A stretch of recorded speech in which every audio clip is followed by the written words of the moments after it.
আর যার চরণ তলে আপনারা বসেছেন সেখানে যদি কেউ গল্প করে, ছটফট করে, চঞ্চলতা করে, প্রভু শ্যামসুন্দরের কৃপা কিন্তু আপনারা বঞ্চিত হন। বরং আসনে বসে প্রভুর কাছে প্রার্থনা করবেন, যতক্ষণ কীর্তন শুনবেন আপনার শরীরটা যেন সুস্থ থাকে, যেন ভগবানের নাম শুনতে পারি। এমন যেন না হয় যে নাম শুনতে শুনতে ভেতরে অহংকার জন্মে গেল, আপনি এখান থেকে সরে গেলেন, তার মানে আপনি শ্যামসুন্দরের কৃপা থেকে বঞ্চিত হলেন। আমি আগেই বললাম, টাকা পয়সা গাড়ি বাড়ি থাকলে তাকে ভাগ্যবান বলা যায় না। ভাগ্যবান বলা যায় তাকে যিনি ভগবানের সম্মুখে বসে ভগবানের কথা শুনতে পারে।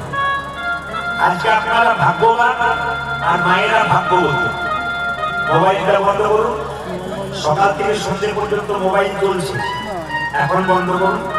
কারণ কীর্তন চলাকালীন মোবাইল চালাবেন।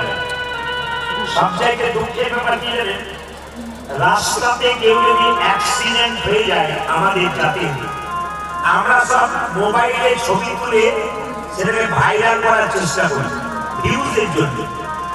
অন্য জাতির কেউ যদি অ্যাক্সিডেন্ট হয় তবে তাকে তুলে নিয়ে হসপিটালে ব্যবস্থা করে, আর আমরা শুধুমাত্র ছবি তুলে পাঠিয়ে দিই, কিন্তু আমরা ব্যবস্থা করতে পারি না। মোবাইলটার অপব্যবহার করবেন না, মোবাইলের সুব্যবহার করুন। আপনি আপনার বাচ্চার সামনে যদি মোবাইল ব্যবহার করেন, আপনার বাচ্চা কিন্তু তার 2-3 বছর পরে আপনার হাত থেকে মোবাইলটা কেড়ে নেবে। সেই দিন বুঝবেন আমি আমার বাচ্চাকে শিখিয়ে দিয়েছি এটা ব্যবহার করতে হয়। আর এই জন্যে বাচ্চাগুলো ভবিষ্যতে আর্থিক মানুষ হবে। তো মহাপ্রভুর কৃপা আপনারা এসেছেন, আজকে মহাপ্রভু নবদ্বীপে মাটিতে এসেছেন আমাদের মতো অভাগাদের হরিনাম দেওয়ার জন্য। একটু শুনে নিন সবাই, ভগবান মহাপ্রভুর জন্ম কখন?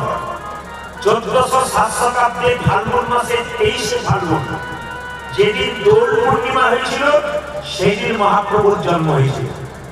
কেউ কেউ বলে শুক্রবার, কেউ কেউ বলে শনিবার। সময়টা শুনলে চমকে যাবে, মহাপ্রভুর জন্ম হয়েছিল সন্ধ্যে 5:46 এগুলো জানার দরকার আছে। আমি হিন্দু, আপনি হিন্দু, জানতে হবে মহাপ্রভুর জন্মের কথা। যার জন্য পৃথিবীতে এলাম তাকে যদি না জানলাম আমার মতো হতভাগার জন্য। আমি সব ধর্মকে সম্মান দিই, সমস্ত মানুষকে ভালোবাসি, সমস্ত ধর্মীয় স্থানকে ভালোবাসি। এখানে কোনো বিবাদ নয়, সম্প্রীতি বজায় করে কীর্তন। কোনো ধর্মের সম্পর্কে ছোট নয়, বড় নয়, সব ধর্ম সমান, সব শাস্ত্র সমান কথা বলে।